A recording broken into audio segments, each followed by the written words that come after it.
इन बिजली के बिल्स को जीरो करना चाहता हूँ। बट मेरे घर सोलर प्लांट लगवाने में दो बड़ी प्रॉब्लम्स हैं। मेरा पहला फियर है ये घर जो हमने 3 साल पहले लिया था। It's a load bearing structure, मतलब इसमें कोई पिलर्स या कॉलम्स नहीं है रूफ का लोड झेलने के लिए, except for these two in the front जो कि कुछ खास लोड झेल नहीं रहे हैं। इसलिए 700-800 किलो का सोलर स्ट्रक्चर मैं इस पर नहीं डालना चाहता था। दूसरी प्रॉब्लम ये है कि हम रह गए थोड़े गरीब। हमारे ईस्ट साइड के पड़ोसी ने 2.5 मंजिल ऊंचा घर बना लिया है और हमारे वेस्ट साइड के पड़ोसी ने उससे भी ऊंचा घर बना लिया है, जिसकी वजह से हमारा ग्राउंड फ्लोर इन दोनों के बीच में सैंडविच हो चुका है। और साउथ में भी एक बड़ी दीवार है। एंड जब समर्स में सूरज वैसे तो ऊपर से निकल जाता है, विंटर्स में सूरज निकलेगा ऐसे, तो वो कितना नीचे होके निकलेगा वो भी मुझे नहीं पता। बट धूप तो है,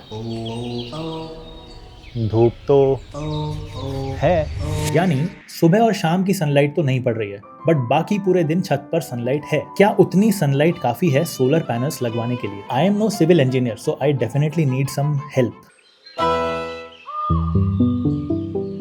Which is why my first step is to book a free solar consultation from Solar Square. और मैं ये भी बताऊंगा कि मैंने सोलर स्क्वायर को क्यों चुना। क्यों चुना? क्या स्पॉन्सर है इसलिए चुना? हाँ, मतलब स्पॉन्सर भी तो कोई दूसरा हो सकता था ना। तो मेरे इस एक्सपीरियंस से आप सब कुछ सीख जाओगे, subsidy, cost, warranty, everything. My name is money minded Mandeep, let's go. Hello sir, मैं सोलर स्क्वायर से बात कर रहा हूँ, अरुण। हाँ जी बताएं। आगे बढ़ने से पहले सर मैं आपको बताना चाहूंगा कि हम इंडिया की नंबर 1 कंपनी है, गूगल पर 4.83 स्टार रेटिंग है। सर, आपका जो रूफ है वो आरसीसी कंस्ट्रक्शन है। हाँ, आरसीसी का रूफ है। जिस जगह पे हम लगाना चाहते हैं वहाँ एरिया कितना होगा? तो आप मान लो 2000 स्क्वायर फीट होगा। प्रॉपर्टी ओनरशिप है मेरी मदर के नाम। डिजाइन टीम और सेल्स टीम दोनों आपके यहाँ विजिट करेंगे। हाँ जी। तो मुझे एक टाइम आप बता दीजिए। हाँ, तो 4 से 6 आ जाइए। 4 to 6 टुमारो, डन।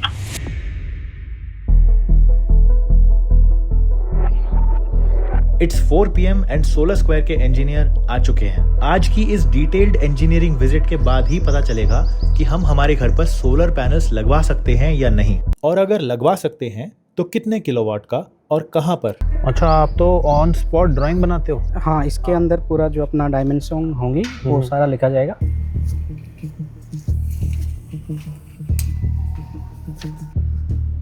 उस तरफ जा सकता हूँ ऐसे कोई? और ये जो आपने ये रेक्टेंगल बनाया है, ये पड़ोसी की दीवार है? ये अपने ईस्ट साइड का पड़ोसी है। जो साइड ऑब्जेक्ट है वो बिल्डिंग है। क्या क्या काम कर लिया आपने? एक तो पूरी छत का मेजरमेंट ले लिया, आसपास की बिल्डिंग्स की हाइट, उसकी डिस्टेंस ये मेजर करी। ये अपना मटेरियल स्टोरेज एरिया रहेगा। एक फाइनल ड्राइंग बन के रेडी है। अब अपन चल रहे हैं नीचे। अपनी वायरिंग यहाँ से ऐसे सीधा इस तरफ, इस जाली से अंदर की तरफ जाएगी। अपना जो पैनल्स और स्ट्रक्चर है, जो भी मटेरियल है उसको लिफ्ट कर सकता है। यहाँ क्या लगेगा भैया? सर, ये अपना अर्थिंग लोकेशन है। अर्थिंग? अच्छा जी।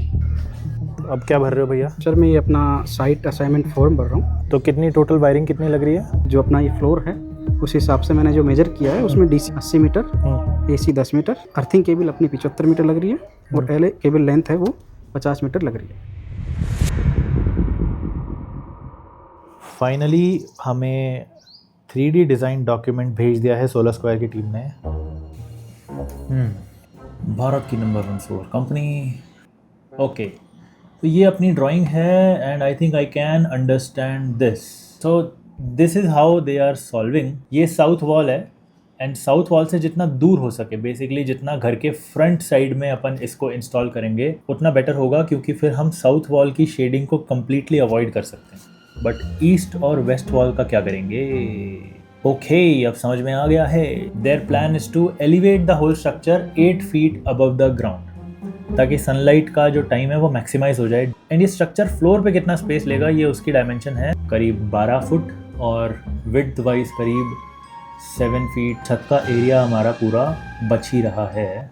सो सोलर स्क्वायर के प्लान में बंदे भी इंक्लूडेड हैं। बेसिकली सीढ़ी पे जो बंदा खड़ा है वो भी 5 फुट 8 इंच का होना चाहिए और जो नीचे खड़ा है वो भी 5 फुट 8 इंच का होना चाहिए। इनकी डिजाइनिंग टीम में कोई जेंजी बंदा है जो मजे कर रहा है। या फिर ऐसा भी तो हो सकता है ये बताना चाह रहे हैं कि वो जो नीचे के पैनल्स हैं उनकी हाइट कितनी होगी, मतलब अच्छा। नीचे के जो स्टैंड हैं, ओह, इट्स लाइक वो यूएस में बोलते हैं ना 2 हॉट डॉग्स बराबर, तो पैनल की हाइट हो गई 2 men.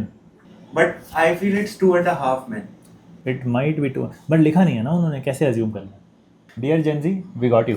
सो गुड न्यूज़, हमारे छत पर सोलर प्लांट, कैमरा हिल रहा है, हमारी छत पर सोलर प्लांट लग सकता है। 3D डिज़ाइन को आए 2 दिन हो चुके हैं और अब घर पर सोलर कंसल्टेंट आने वाले हैं। जो भी मेरे डाउट्स हैं वो पूछने का टाइम आज है। And the best part is ये फ्री ऑफ कॉस्ट है। तो कितना कैपेसिटी का सोलर सिस्टम लगवाना है हमको? देखो सर, मैं आपको कैलकुलेशन करके बता देता हूँ। एक्चुअली में देखो सर, जो बिल आता है अपना, आपको औसत मासिक उपभोग जो आ रहा है वो 597 यूनिट्स आ रहा है। ये कौन से महीने का है? ये आपका नवंबर का है। बट ये जो मासिक उपभोग जो आता है ना, एवरेज बिल जो आता है, ये पूरे 12 महीने का एवरेज आपको बताता है। 597 साल भर का एवरेज है। हाँ। और इस महीने का 661 है, ऐसा? हाँ, 597 मल्टीप्लाई बाय 12, यानी कि लगभग आप साल भर के अंदर 7164 यूनिट, लगभग 7200 यूनिट्स आप कंज्यूम कर रहे हैं पूरे साल भर के अंदर। और इसको मल्टीप्लाई करते हैं, जैसे अपने राजस्थान के जयपुर का जो डिस्कॉम है वो लगभग आपका अगर सारे चार्जेस वगैरह अपन कैलकुलेट करते हैं तो 9-9.5 रुपये आपको पर यूनिट पड़ता है वो। तो अगर 9.5 से भी अगर इसको मल्टीप्लाई अपन करते हैं तो लगभग आप जो साल भर का बिल पे कर रहे हैं अभी, वो कर रहे हैं आपको 68,000 रुपये के लगभग। आपको कितना किलोवाट का प्लांट लगाना चाहिए ताकि आपका 68,000 रुपये का जो साल भर का बिल है वो आपका रिकवर हो पाए? हाँ। 1 किलोवाट जो होता है वो आपका एक दिन के अंदर 4 यूनिट ऑन एन एवरेज बनाता है। 4 यूनिट। अब मान लो कि आपका अगर 597 अगर आपके आ रहा है, ठीक है, इसको अगर अपन डिवाइड कर देते हैं 120 से तो कितना आ रहा है सर? ये 497, यानी कि लगभग आपका 5 किलोवाट का अगर आप प्लांट लगाते हैं तो वो इतनी यूनिट्स आपकी जो है वो रिकवर कर देगा। 5 किलोवाट के नियर बाय में कौन सा प्लांट आता है? 4.86 का। इसको मल्टीप्लाई करते हैं अपन 4 से, तो सर दिन की कितनी यूनिट बना के दे रहा है आपको? 19 यूनिट बना के दे रहा है, 19.44 बना के दे रहा है। इसी को अपन मल्टीप्लाई करते हैं सर 30 से, महीने भर से, मंथ का, तो कितनी यूनिट बना के दे रहा है सर आपको? ये 583। और अपनी सर एवरेज यूनिट कितनी आ रही है? 597। तो वो पूरा रिकवर कर रहा है आपको ये। यही प्लांट आपको गर्मियों के अंदर लगभग 6 यूनिट ऑन एन एवरेज आपको बना के देता है, तो 874 यूनिट बना के दे रहा है। यानी कि अगर आपका गर्मियों के अंदर 8,500 रुपये तक का भी बिल आता है तो ये 4.86 का जो किलोवाट का अपन प्लांट लगा रहे हैं वो आपका 8,500 तक के बिल को भी रिकवर कर देता है। पर सर कुछ महीनों में ना हमारा 971 यूनिट का भी गया है। ये देखो 965 यूनिट का हमारा बिल आया है। बिल्कुल ठीक है। तो मतलब 4.86 लगा के हम पूरे साल भर में हो सकता है कि कुछ 2-4 हज़ार का बिल फिर भी दे रहे हो, ऐसा हो सकता है? बिल्कुल सर। अब उसका मैं आपको कैलकुलेशन बताता हूँ। मई का महीना हो सकता है सर, जून हो सकता है, जुलाई हो सकता है, और मैक्सिमम अगर अगस्त को ले सकते हैं। एवरेज 500 पकड़ लेते हैं, तो आप 4-5 महीने के अंदर लगभग 2-2.5 हज़ार रुपये आप पे करेंगे सर साल भर के अंदर टोटल। अब इसका मैं कैलकुलेशन बताता सर कि आपको ये बिल पे करना चाहिए, ना कि आपको बड़े प्लांट की तरफ जाना चाहिए। वो क्यों? उसका रीजन क्या होता है सर? तो इससे ऊपर कौन से प्लांट पे आप जाएंगे? 5.48 पे जाओगे आप। अब 5.48 क्या करेगा सर? आपको ज्यादा यूनिट बना के देगा। अब वो जितनी भी ज्यादा यूनिट बना के दे रहा है उसमें से आप केवल 4 ही मंथ ऐसे हैं जिसमें से आप उसकी पूरी यूनिट को कंज्यूम कर पाओगे। बाकी 8 से 9 महीने जितनी भी यूनिट्स आपकी बन रही होंगी एक्स्ट्रा, वो कहाँ पे जाएगी सर? डिस्कॉम में जाएगी। डिस्कॉम उसका आपको क्या पे करता है सर? 3 रुपये 26 पैसे डिस्कॉम आपको देता है। One thing to note, Mandeep is from Jaipur, जहाँ पे आपको पर यूनिट 3 रुपए 26 पैसे मिलते हैं। बट काफी स्टेट्स में डिस्कॉम पूरे पैसे देता है फॉर एवरी यूनिट प्रोड्यूस्ड। तो डिपेंडिंग आप कौन से स्टेट में हो, शायद आपको ये प्रॉब्लम फेस नहीं करनी पड़ेगी। मान लो आपके प्लांट ने सर 100 यूनिट बनाते हैं, एग्जाम्पल के लिए 100 यूनिट बनाते हैं, आपने उसको उस मंथ में यूज करा है आपने 80 यूनिट्स, ठीक है। 20 यूनिट का आपको जो डिस्कॉम दे रहा है 3 रुपए 26 पैसे आपसे, तो लगभग कितना बिल बन गया सर उसका? 66 रुपये अगर आपका बन गया, 65-66 रुपये बन गया, वो डिस्कॉम में चला गया। डिस्कॉम उसको आपको पे नहीं करेगा सर। डिस्कॉम क्या करेगा? वो बिल आपका उतना पैसा आपका जमा हो गया है, ठीक है। कट टू नेक्स्ट मंथ पे आते हैं। नेक्स्ट मंथ में सर क्या हुआ कि आपके प्लांट ने तो वही 100 यूनिट बनाई जितना कैपेसिटी का आपने प्लांट लगाया, बट आपने कंज्यूम 120 यूनिट कर ली, 20 यूनिट्स आपने एक्स्ट्रा कंज्यूम कर ली, तो उसका पैसा नहीं लगेगा। उसका नहीं सर, पैसा लगेगा उसका, वही समझा रहा हूँ। तभी तो सर बड़ा प्लांट नहीं लगाना चाहिए आपको, वही मैं आपको कैलकुलेशन समझा रहा हूँ। अब आपने 20 यूनिट्स एक्स्ट्रा कंज्यूम कर ली डिस्कॉम से, यानी कि आपने उनसे उधार लिया 20 यूनिट का। अब 20 यूनिट का जो आपसे डिस्कॉम जो पे करता है सर, आपसे चार्ज करता है ना, वो सर लगभग 9 रुपये 36 पैसे यूज करता है। अब 9 रुपये 36 पैसे के हिसाब से जो आपका बिल बनेगा 20 यूनिट कितना बनेगा sir?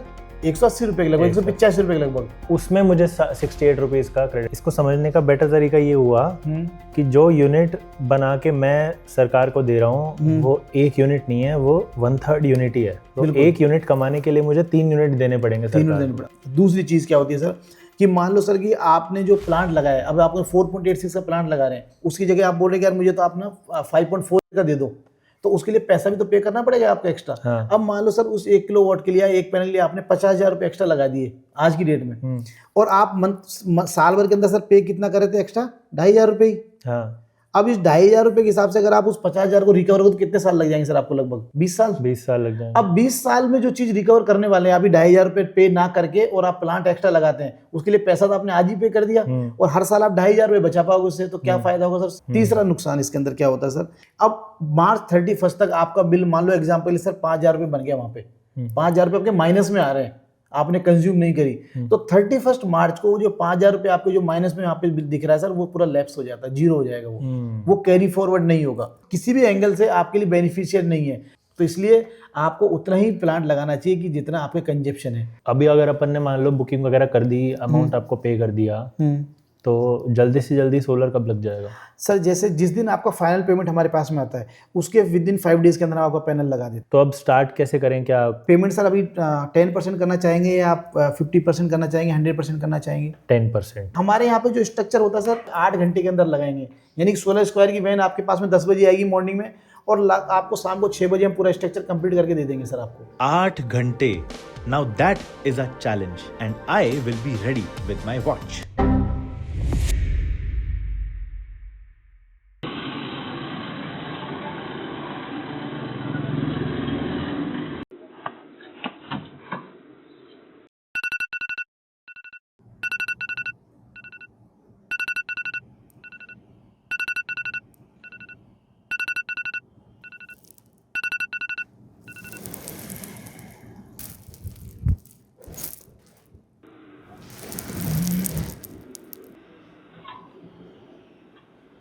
I meant I'll be ready by lunchtime.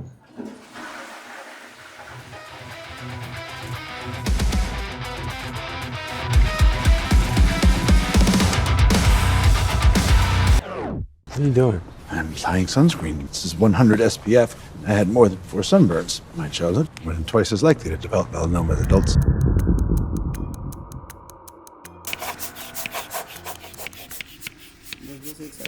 ये अपन एक बार ये इतना सा हॉल करते हैं और उसके बाद अपन आरसीसी तक पहुंचते हैं। तो आरसीसी के बाद में जितना कोबा होता है वो काउंट करेंगे और 2 इंची अपन आरसीसी के अंदर जाएंगे, तो टोटल जितना ये आएगा उतने इंच की अपन ड्रिल करेंगे।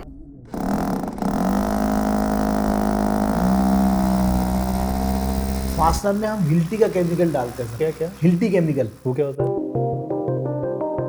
Now this is the most important part of the entire structure.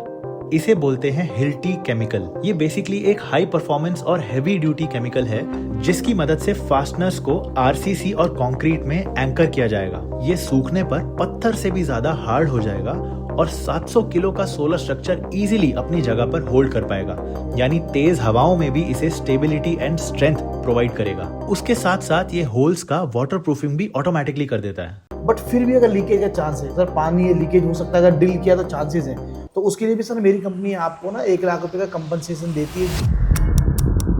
अब जब तक ये सूख रहा है, one team is assembling the frame of the structure and the other team is laying down all the cables.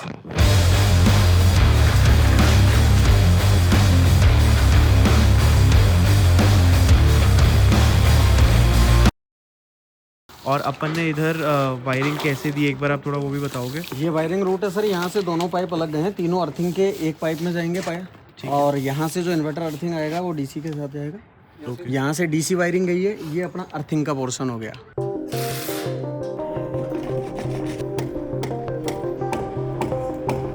अपना Hilti chemical अब सूख चुका है and now we are ready to place the pillars. इसको जमीन से 1 इंच ऊपर देखकर मेरी ओसीडी ट्रिगर हो रही है, बट टर्न्स आउट पूरे स्ट्रक्चर का लोड फास्टनर्स पे ही होता है। फास्टनर्स हमारे आरसीसी में स्क्रूड हैं, तो बेसिकली पूरे स्ट्रक्चर का लोड इन 4 पिलर्स पर इक्वली डिस्ट्रीब्यूट हो रहा है and I am being told कि ये जो 1 इंच का गैप है इसका भी बाद में कुछ किया जाएगा।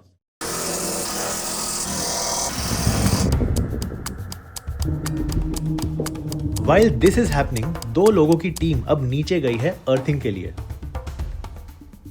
3 अलग अलग अर्थिंग रॉड्स लगेगी और रॉड्स डालने के बाद हम इन होल्स को सिर्फ मिट्टी से नहीं भरेंगे, क्योंकि मिट्टी यानी earth has a high resistance, basically a poor conductor of electricity. So we will use a chemical called sodium bentonite. इसका रेजिस्टेंस लो होता है, यानी this is a good conductor of electricity. इसे प्रिपेयर करके होल्स में डालने से ये अर्थिंग रॉड्स पर इवनली स्टिक हो जाएगा and it will catch all the current coming from the rods and disperse into the ground.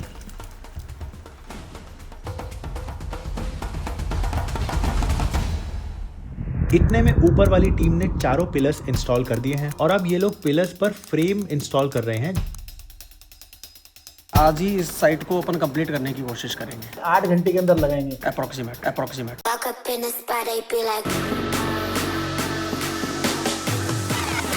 8 घंटे के अंदर लगाएंगे अप्रोक्सीमेट आज ही approximate. It's finally time to place the solar panels on top and जो panels हमने choose किए हैं वो है Monoperk half cut bifacial panels। Monoperk is a well known and time tested technology and bifacial का मतलब इनके दोनों साइड पर सोलर सेल्स हैं, यानी जमीन से जब सनलाइट रिफ्लेक्ट करके इसकी रियर साइड पे पड़ेगी तो हमें वहां से भी एक्स्ट्रा इलेक्ट्रिसिटी मिलेगी।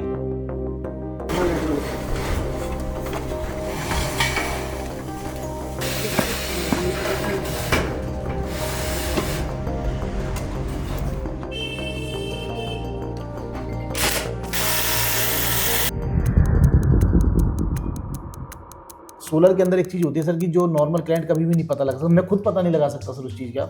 जो पैनल्स आते हैं, पैनल में सर ग्रेड आती है, A grade, B grade, C grade. सारी कंपनीज ही एक क्वालिटी का पैनल बनाती है। बट क्या होता है जब मैन्युफैक्चरिंग उसकी कर रहे होते हैं, मैन्युफैक्चरिंग के टाइम पे अगर मान लो 100 पैनल बन रहे हैं एग्जाम्पल के लिए एक लॉट के अंदर, वो कभी भी सारे ए ग्रेड के नहीं होंगे। उसमें से हो सकता है कि 20 पैनल ऐसे होंगे जो उसमें माइनर डिफेक्ट हो तो वो बी ग्रेड हो जाएंगे। कुछ 10 पैनल ऐसे हो सकते हैं जिसमें मेजर डिफेक्ट आ जाएगा तो वो सी ग्रेड में हो जाएंगे। तो उसमें कुछ डिफेक्ट आ गया तो उसको कंपनी क्या करती होगी, उसको डिस्ट्रॉय तो नहीं करती होगी।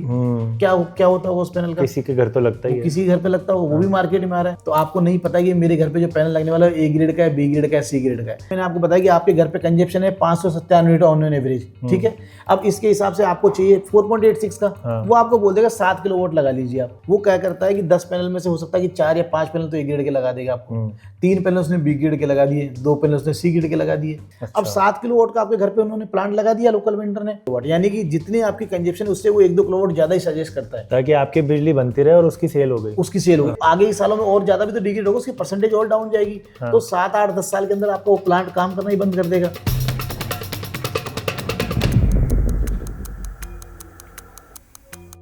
अब साइमल्टेनियसली एक टीम नीचे गई है because we still need to install inverter, ACDB and solar metre.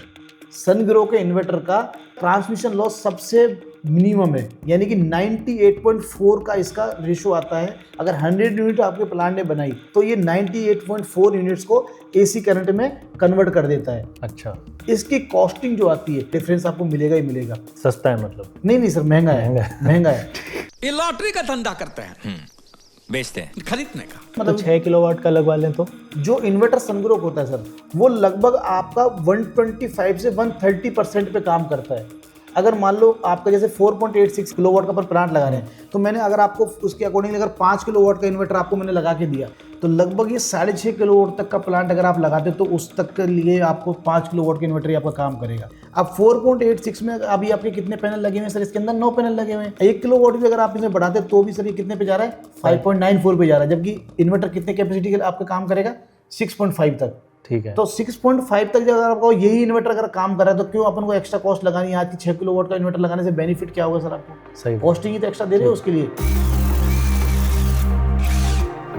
नीचे वाली टीम ने inverter and ACDB installation start कर दिया है। शाम हो चुकी है and the work is still not complete. All the panels are installed but not connected and अब पूरी टीम की स्पीड थोड़ी बढ़ चुकी है।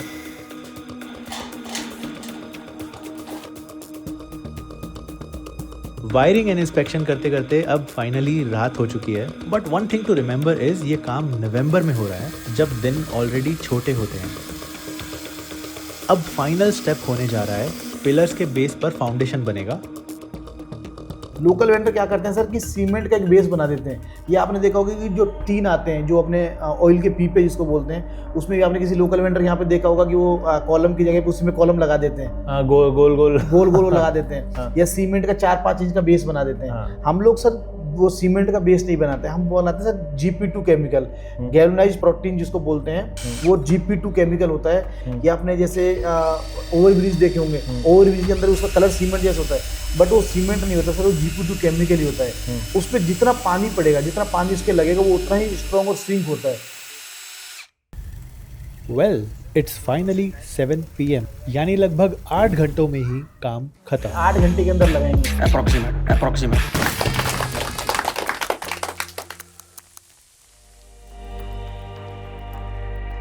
And I would give them bonus marks for साफ सफाई। 15 मिनट में ऐसा साफ सफाई किया है कि लग ही नहीं रहा है कि यहाँ पर 8 घंटे का सिविल वर्क हुआ था।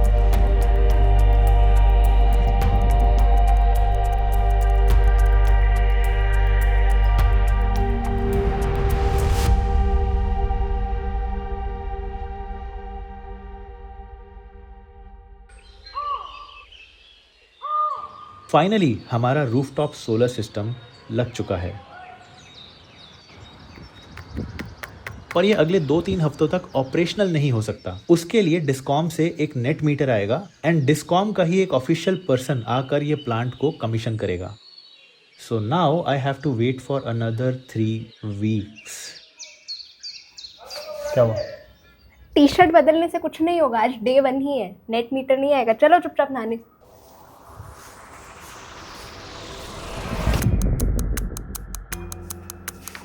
नेट मीटर आ गया है, तो दोनों सेम सेम दिखते हैं, बट ये वाला नेट मीटर है, ये वाला सोलर मीटर है।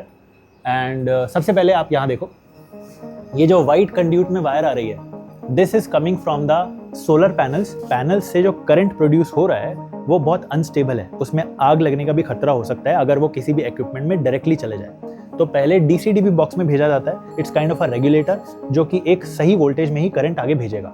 तो वो DC-DB बॉक्स हमारा इन्वर्टर के अंदर ही बिल्ट इन है, जो नए इन्वर्टर्स होते हैं उसमें आजकल ऐसा ही आता है। तो पहले करंट जाएगा इस तार से इन्वर्टर में, जहाँ पे DC-DB बॉक्स है। इधर DC-DB करंट के फ्लो को रेगुलेट करेगा और फिर इन्वर्टर में भेजेगा। इन्वर्टर में जब करंट आएगा तो वो DC से AC में कन्वर्ट होगा, यानी ऑल्टरनेटिंग करंट जो हमारे घरों में यूज होता है। बट वो AC करंट का भी वोल्टेज फ्लक्चुएट हो सकता है, तो पहले उसे AC-DB बॉक्स में भेजा जाएगा, यहाँ से, ये वाली वायर से, और यहाँ से उसका वोल्टेज स्ट्रीमलाइन होगा।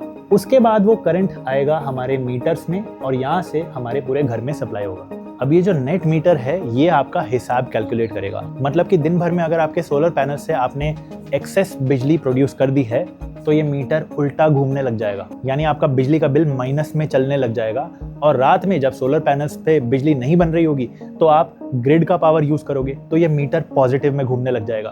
तो ऐसे महीने के एंड में आपने नेट कितना बिजली यूज किया है ग्रिड से, उसका बिल आपको भरना पड़ेगा। और जो दूसरा सोलर मीटर है वो सिर्फ इसका रिकॉर्ड रखेगा कि आपके सोलर पैनल्स कितना बिजली बना रहे हैं, एंड उसके लिए हमें मीटर में बार बार नहीं देखना।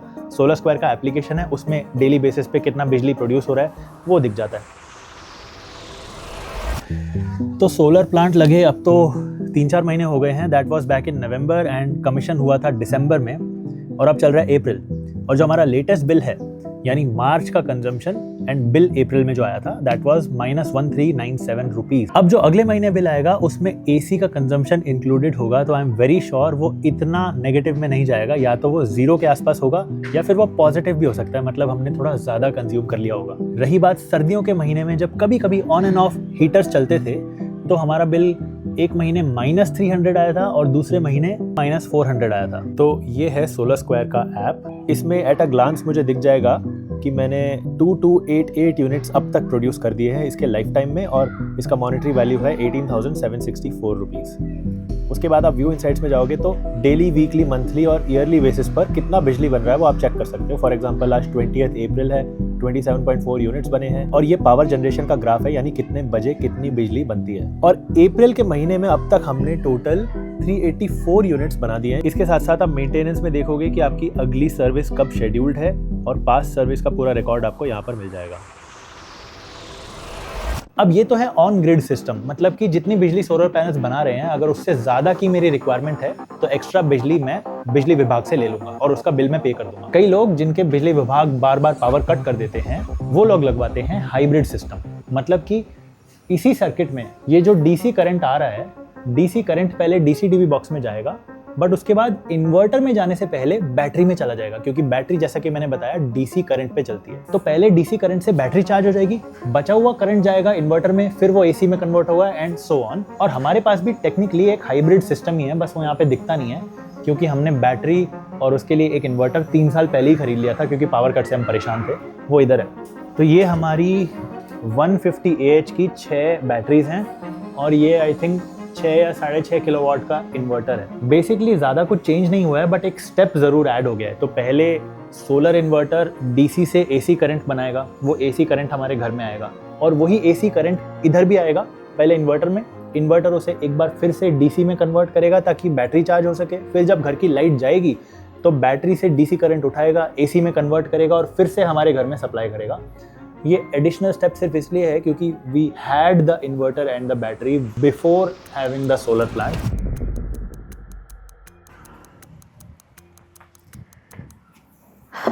हर कंपनी आपको बोलेगी कि सोलर पैनल्स लगाकर आप 25-30 साल फ्री बिजली यूज कर सकते हो। Solar panels can last that long but we can not say the same thing about this structure.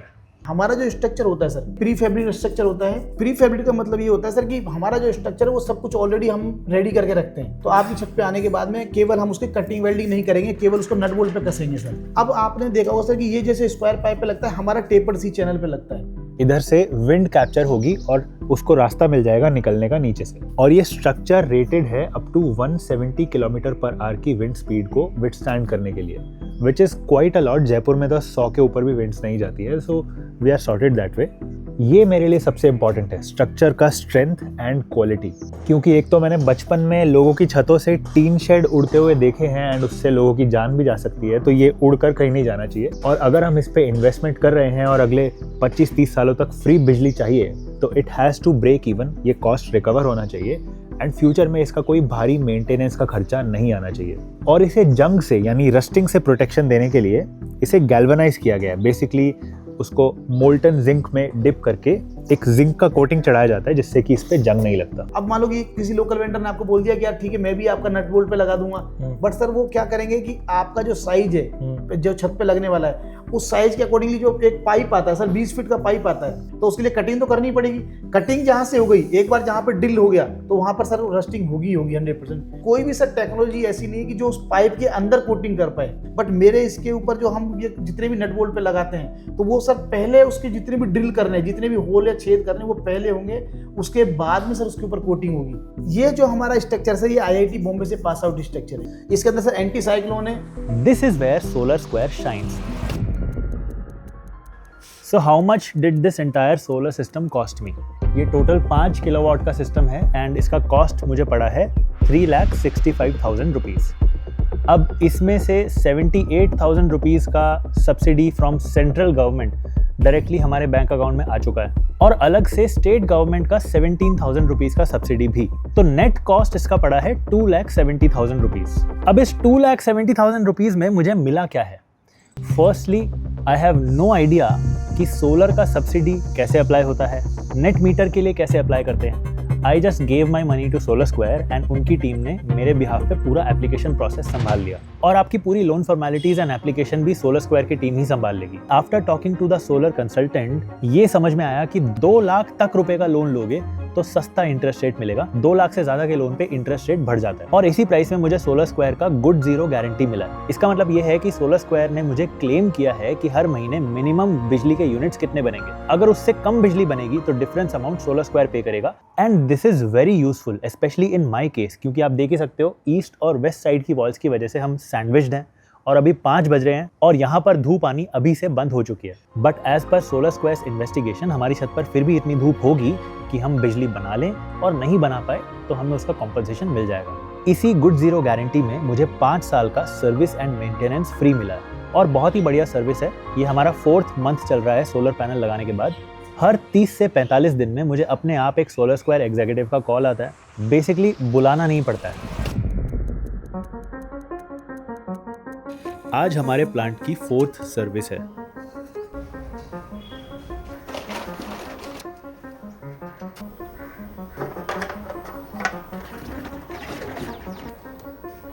As part of the service सबसे पहले ACDB बॉक्स को खोलकर उसकी वोल्टेज चेक की जाती है। उसके बाद ACDB को शट ऑफ किया जाता है। We also shut off DCDB and inverter.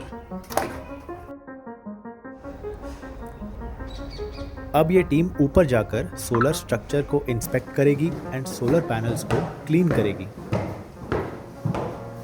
सबसे पहले अपन इसमें जितने भी मॉड्यूल लगे हुए हैं उनके सब के जो नट बोल्ट्स हैं वो सारे चेक करेंगे कि प्रॉपर टाइटनेस है कि नहीं। अगर वो नहीं है तो सब पे टॉर्क करेंगे, टॉर्क करके उस पर मार्किंग कर देंगे, जिससे कभी भी अगर नट बोल्ट लूज होता है तो मार्किंग चेक करके ही पता लगा सकते हैं कि ये लूज हुआ है या नहीं है। And these are by the way 36 nuts in total in 36 different locations.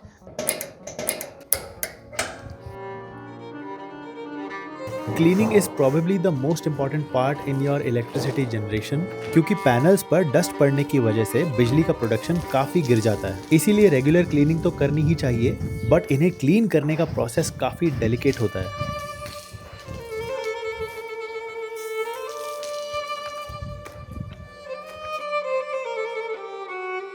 Once fully cleaned आप नोटिस करोगे उस दिन आपका इलेक्ट्रिसिटी प्रोडक्शन हाईएस्ट होगा।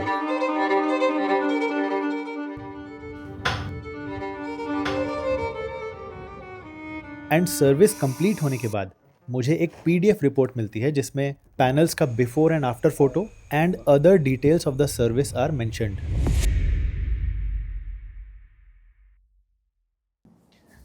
Let's do the math and ये एक्सेल फाइल मैं आपको भी दे दूंगा, आप डाउनलोड करके अपने नंबर्स डाल के खेल के देख सकते हो।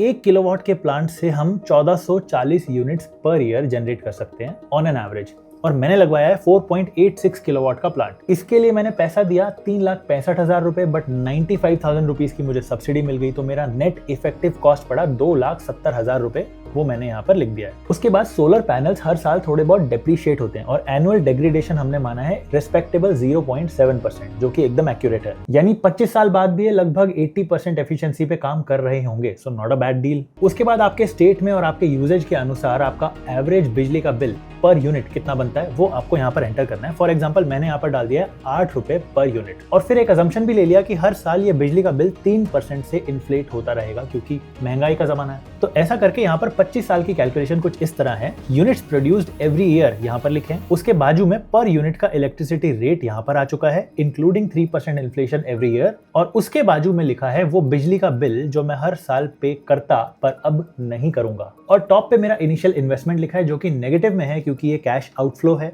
IRR कैलकुलेट करने के लिए हम आउटफ्लोज को नेगेटिव में लिखते हैं। अगर आपको याद होगा वो भैया ने अज्यूम किया था कि हर साल आप मान लो 2-2.5 हजार रुपए एक्स्ट्रा पे कर रहे हो, तो मैंने उसको ध्यान में रखते हुए एक एडिशनल स्टेप लिया। इन सारे अमाउंट्स में से ये INR अमाउंट है, इनमें से मैंने 3-3 हजार रुपए का सम माइनस कर दिया। अज्यूमिंग कि 3 हजार रुपए तो मुझे देने ही पड़ेंगे, उसके बाद जो बिजली का बिल है वो मेरा फ्री होगा। ये सारे वर्स्ट केस सिनेरियोस अज्यूम करते हुए भी मेरा IRR over the next 25 years बनता है 22%। और मेरा थोड़ा नुकसान हुआ है क्योंकि मैंने 3,65,000 रुपए पे किए हैं and I just got off the call with solar square. अब 3,65,000 रुपए नहीं लगते हैं 4.86 किलोवाट के प्लांट के लिए विद 8 फीट स्ट्रक्चर, अब लगते हैं 3,50,000 रुपए। तो आप अगर आज यही एग्जैक्ट प्लांट लगवाते हो तो सब्सिडी माइनस करने के बाद आपका इफेक्टिव कॉस्ट पड़ेगा 2,55,000 ना कि 2,70,000, और जैसे ही आप ये नंबर पंच इन करोगे तो आपका IRR बनेगा 23%, मेरा बनेगा 22%। So I am guiding you to a treasure I can not possess. अब आप मुझे बताओ, आप फाइनेंस चैनल की ऑडियंस हो, ऐसी कौन सी दूसरी इन्वेस्टमेंट आप जानते हो जिसमें 25 साल के ड्यूरेशन में आपको ऐसा रिटर्न मिलता है? I will add one more part to this question. ऐसी कौन सी इन्वेस्टमेंट है जिसमें इतने कम रिस्क के साथ आपको ऐसा रिटर्न मिलता है? आपको 27 साल की परफॉर्मेंस वारंटी मिलती है सोलर पैनल्स पे। उसके साथ साथ उन्हीं पैनल्स पर आपको अलग से मैन्युफैक्चरिंग वारंटी मिल रही है 12 साल की। कोई डिफेक्ट आया तो चेंज हो जाएगा। फिर जो सोलर स्क्वायर का खुद का स्ट्रक्चर है विंड प्रो माउंट 2.0, उस स्ट्रक्चर का डिजाइन वारंटी है 25 साल का, मैन्युफैक्चरिंग वारंटी है 10 साल का, और जो आपका इन्वर्टर लग रहा है उस पे वारंटी है 7 साल की। एंड लास्टली, अगर इनकी ड्रिलिंग की वजह से मेरी छत में कुछ डैमेज होता है या सीलन आता है तो 1 लाख रुपए का रिपेयर वर्क कंपनी मुझे करवा के देगी। Now you have to be a smart customer. Solar Square is a company जो आपको एंड टू एंड सर्विस देती है, तो आपको वारंटी क्लेम करने के लिए किसी मैन्युफैक्चरर के पास नहीं जाना, आपके लिए सोलर स्क्वायर ही सब कुछ है। स्टॉक मार्केट की भाषा में इसे बोला जाता है ब्लू चिप स्टॉक। और अगर आप भी इस ब्लू चिप स्टॉक को बिना अपना पैसा लगाए ट्राई करना चाहते हो तो डिस्क्रिप्शन और टॉप कमेंट में आपको सोलर स्क्वायर का एक लिंक देता हूं, उस पर क्लिक करो और अपने लिए एक free of cost solar consultation book कर लो। यानी phone call, detailed engineering visit, जब आपके घर पर आकर वो पूरा मेजरमेंट्स लेके जाएंगे, उसके बाद आपका 3D डिजाइन बनेगा, उसके बाद घर पर सोलर कंसल्टेंट आएगा जो आपको सारी चीजें समझाएगा। All of this is available to you for free of cost. सारी चीजें समझने के बाद आप डिसाइड कर सकते हो आगे बढ़ना, और तब आपको पैसा देना पड़ेगा। So this was my solar journey with solar square. बहुत कम ऐसी कंपनीज हैं जो कस्टमर्स को चूना नहीं लगाती, एथिकली एंड ऑनेस्टली कस्टमर्स के हित में काम करती हैं, and not just in solar, be it any sector. And as I said in the intro, sponsor तो कोई भी कंपनी हो सकती थी, we also have some power to choose our sponsors. और हम पिछले 5 सालों से सोलर स्क्वायर के साथ इसीलिए काम कर रहे हैं क्योंकि ये लोग अच्छा काम करते हैं, and you as customers deserve to know this. LLA पे हमारा मिशन भी यही है कि आपको सही चीजों के बारे में जागरूकता दें और आपको मिस सेलिंग से बचाएं। We are always honoured to serve you and find ethical ways to make money from this job.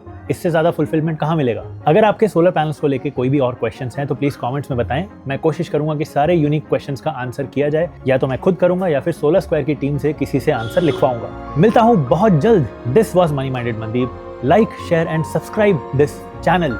We need your support. Bye bye.